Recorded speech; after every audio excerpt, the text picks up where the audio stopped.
Ustedes se acuerdan, el aparato digestivo empieza en la cavidad bucal. Esta cavidad bucal es importante porque en la cavidad bucal nosotros tenemos, ¿qué tenemos?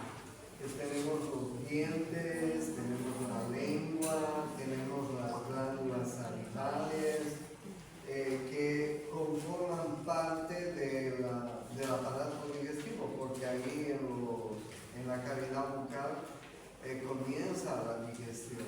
Nosotros formamos el bolo alimenticio y es más la mezcla con la saliva ya va produciendo este bolo alimenticio y además digiriendo ya algunos alimentos.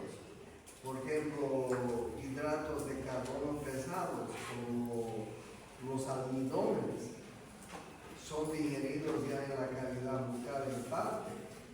¿Qué alimentos tienen almidón? La yuca, la papa, por ejemplo. Entonces, estos alimentos ya comienzan a ser digeridos en la cavidad bucal. No se olviden además que la cavidad bucal tiene las papilas gustativas y las papilas gustativas son importantes para que nosotros podamos saborear los alimentos. Entonces ustedes se dan cuenta bien, la cavidad bucal es fundamental en el inicio del aparato digestivo. Y después de la cavidad bucal viene la faringe. Ustedes saben que la faringe tiene tres compartimientos: la nasofaringe, la orofaringe y la laringofaringe. Y bueno, en el caso de aparato digestivo, la orofaringe tiene mucho que ver, porque el alimento, una vez que nosotros hayamos formado el bolo alimenticio, tiene que pasar al aparato digestivo, es decir, al siguiente compartimiento, que es la orofaringe, y de la orofaringe se tiene que ir hacia, pues pasar por la laringofaringe e ir hacia el esófago, ¿no es así? Ese es el camino que tienen que seguir. En la cavidad bucal orofaringe se produce el reflejo de la deglución, que tiene, como todos sabemos, dos fases. Una es la deglución consciente y otra es la deglución inconsciente. Entonces, ya en la faringe se produce este reflejo, que también es importante en el aparato digestivo.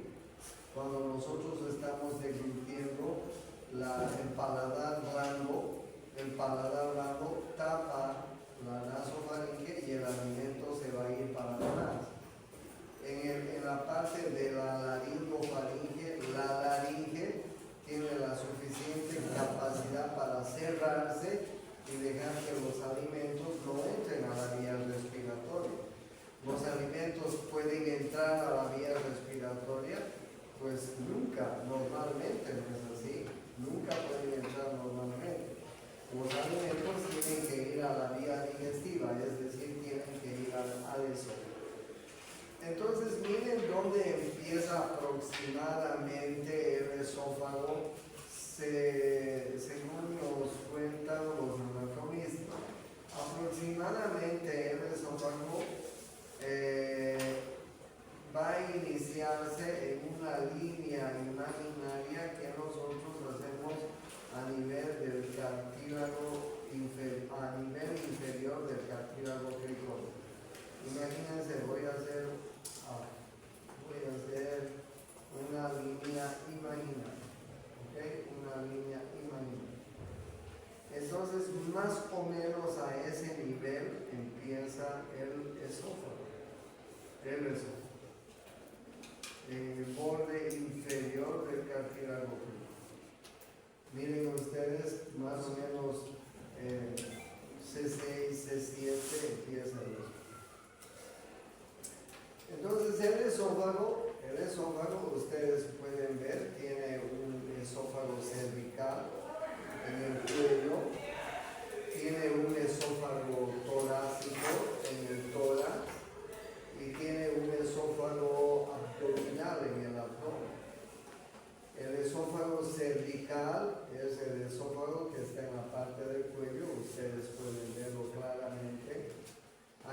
acompañado de los grandes vasos. Una característica del esófago es que siempre está acompañado de los vagos. Miren, el vago derecho y el vago izquierdo están bien al lado del esófago, casi en todo su recorrido. ¿Ya? Entonces, ¿cómo se llama la primera parte del esófago? Cervical. ¿Cómo se llama la segunda parte y la más extensa? Esófago torácico. ¿Y cómo se llama la tercera parte del esófago? Esófago abdominal. Porque esta tercera parte está ya dentro de la cavidad abdominal. ¿Sí?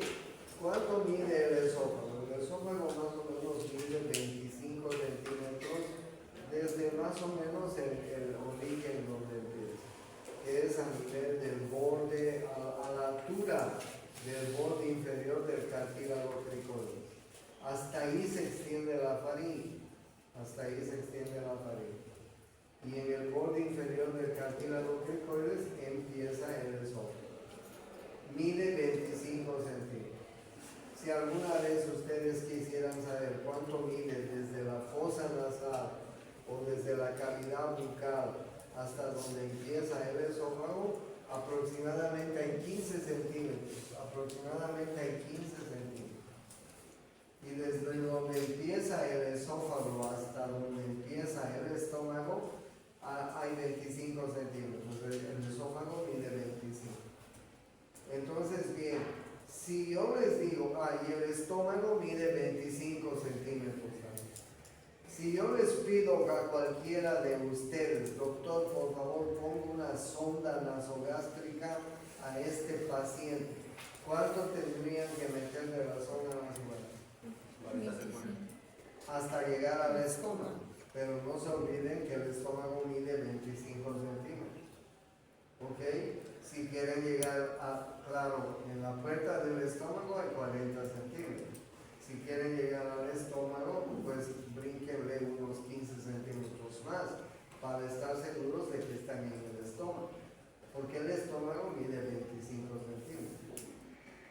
El estómago mide 25 y desde la fosa nasal o cavidad bucal hasta donde empieza el esófago hay unos 15 centímetros.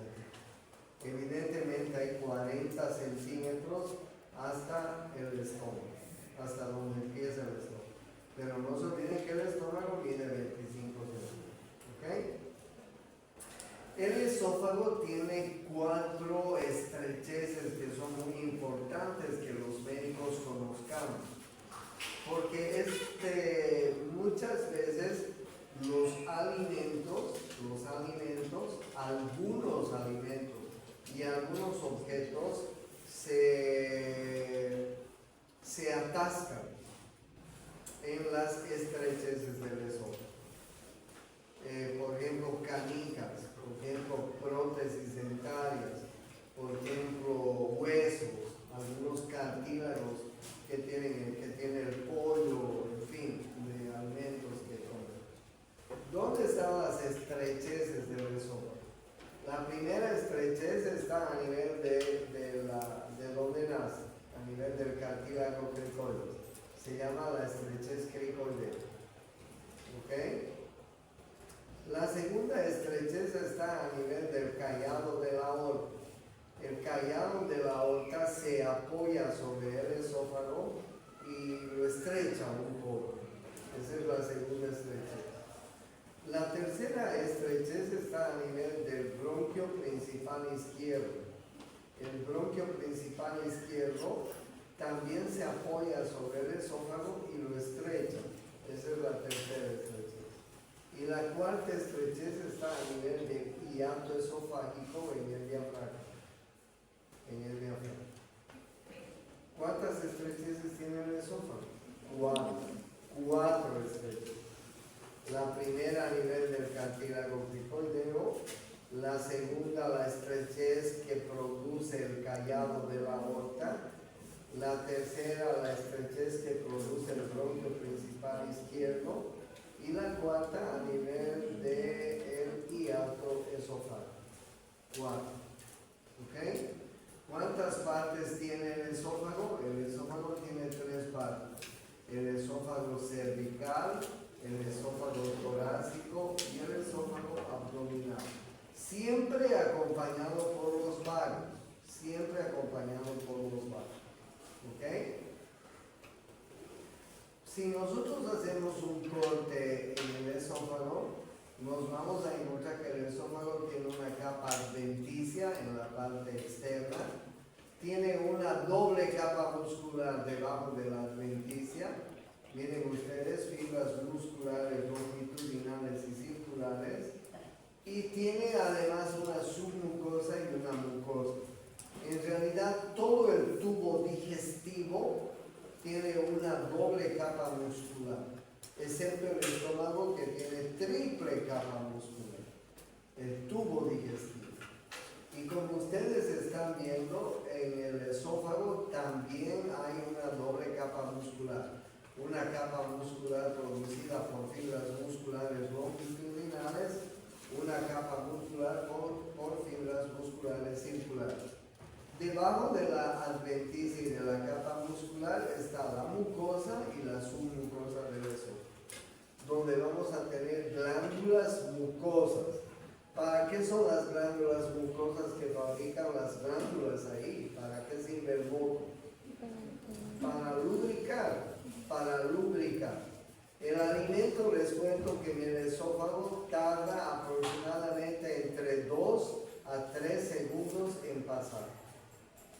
Pasamos muy rápidamente el alimento por el esófago. Claro, por eso es que ese esófago tiene que estar bien lubricado por las glándulas esofágicas que hay en la mucosa y en la submucosa. Hay alguna enfermedad, se llama calasia, que es la falta adecuada de lubricación del esófago, porque no hay una lubricación de las glándulas. Y cuando una persona tiene acalasia es grave, porque tiene dolor al deglutir. ¿Se imaginan dolor al deglutir? ¿Se imaginan dolor al deglutir? ¿Les duele cuando degluten? No, no es cierto. Normalmente si tomamos un líquido o si comemos alguna cosa sólida y la deglutimos, pues cuando está pasando por el esófago ni la sentimos. Ni la sentimos. ¿Ok? Es muy importante entonces, es muy importante la mucosa y la submucosa que tiene el esófago. También es importante la unión del esófago con el estómago. Miren ustedes, el esófago tiene esfínteres en la parte inferior, tiene un esfínter superior y tiene esfínter inferior. Ese esfínter inferior está a nivel de la unión del esófago con el estómago. Se llama el cardias. Y miren ustedes cómo cambia la mucosa, se nota claramente, ¿no? Cómo cambia la mucosa del esófago y del estómago. Ahí hay un cardias, miren ustedes, un engrosamiento de la capa muscular. Ahí está un engrosamiento. Y entonces ustedes pueden apreciar claramente el engrosamiento muscular de esta capa. Hay un esfínter esofágico inferior importante que impide que el alimento regresione hacia atrás. ¿Regurgitamos el alimento después de comer? No. Normalmente no lo hacemos. Patológicamente sí. Porque les cuento que en algunas personas se puede lesionar el esfínter esofágico inferior y se produce la enfermedad del reflujo gastroesofágico, que es una enfermedad jodida, les cuento. Porque el paciente tiene la sensación de que algo le quema en el pecho. Claro, imagínense, ¿cuál es el principal componente del estómago? El ácido. El ácido. Gástrico. El ácido clorhídrico.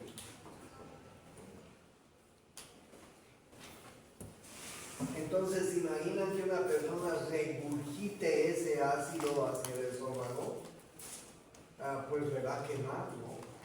Y siente ese ardor, siente esa quemazón. Se produce un síndrome de Maillot-Weiss, es decir, va cambiando el epitelio del esófago. Y si se produce un síndrome de Maillot-Weiss, Después el siguiente paso es cáncer del esófago. O sea, en condiciones normales no puede haber regurgitación hacia el esófago. El alimento pasa del esófago al estómago y bueno, ahí en el estómago se queda. El alimento tiene que seguir para abajo, no para arriba. Nosotros no podemos rumiar. ¿Han visto alguna vez a una vaca? ¿Han visto o no a las vacas? Yo tengo vacas ahí en mi propiedad. Mascan todo el pasto que pueden. Y después van y se echan en el campo. ¿Y qué hacen cuando se echan? Regurgitan el alimento. Y que recién comienzan a digerir. ¿Entienden? Pero nosotros no tenemos esa alternativa. No hay regurgitación en los seres humanos. Bueno, miren ustedes la irrigación y les van a preguntar la irrigación del esófago. El esófago cervical está irrigado por ramas de la arteria tiroidea inferior. La arteria tiroidea inferior es una rama del tronco tirocervical, ahí están viendo, y ramas de la subclavia. Este es el tronco tirocervical, ahí están viendo la arteria tiroidea inferior. Miren cómo vienen ramas esofágicas a irrigar el esófago cervical. No se van a olvidar nunca de esto, ¿ok? Y el esófago torácico, pues el esófago torácico está irrigado por ramas de la aorta descendente. Ahí les están viendo la aorta descendente. Y miren ustedes cómo la aorta descendente va a dar ramas al esófago torácico. Claramente les estoy mostrando. ¿Sí? Ya. ¿Y cómo está irrigado el esófago abdominal? El esófago abdominal está irrigado por ramas diafragmáticas que nacen en la aorta abdominal, y de esas ramas diafragmáticas van a salir ramas esofágicas. Además, el tronco celíaco da una rama que se llama la gástrica izquierda, que también tiene ramas esofágicas. ¿Ok? En la porción abdominal del esófago, las arterias diafragmáticas van a dar ramas esofágicas. Y el tronco celíaco va a dar una arteria que se llama la gástrica izquierda, que va a dar primero rama esofágica. ¿Ok? En el abdomen, el esófago está irrigado por ramas de la aorta abdominal. Una rama de la aorta abdominal es la diafragmática inferior, que da rama esofágica, la diafragmática inferior del lado izquierdo. Y por otro lado, el tronco celíaco tiene una rama que se llama gástrica izquierda, que va a irrigar el estómago, pero antes de irrigar el estómago hay una pequeña rama que se llama esofágica, que viene a irrigar el esófago. Miren, en este cuadro les estoy mostrando mejor la rama gástrica izquierda y cómo vienen a irrigar parte del esófago. ¿Sí? Bueno, de esta manera está irrigado el esófago. No se van a olvidar la irrigación del esófago en la región cervical, ramas de la tiroidea inferior. No se van a olvidar en el esófago torácico, ramas de la aorta torácica descendente. Y en el abdomen, pues, ramas de la diafragmática inferior y además de la gástrica. ¿Está claro? ¿Quién inerva el esófago? En realidad todo el tubo digestivo. En realidad aparato digestivo, nervio, plexo nervioso simpático y parasimpático. ¿Qué hace el parasimpático?